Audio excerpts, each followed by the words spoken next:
Welcome back to Keyestudio's new microbit smart home products channel. Today, we'll be exploring Project 3.44, Environment Monitoring. Let's open the downloaded tutorial file together to find the code for environment monitoring. The brightness value is measured by the microbit board. Next, open the browser and search for the microbit web page.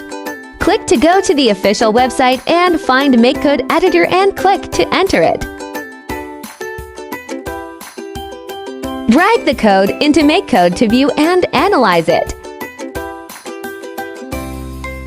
Connect to the development board via USB. Upload the code.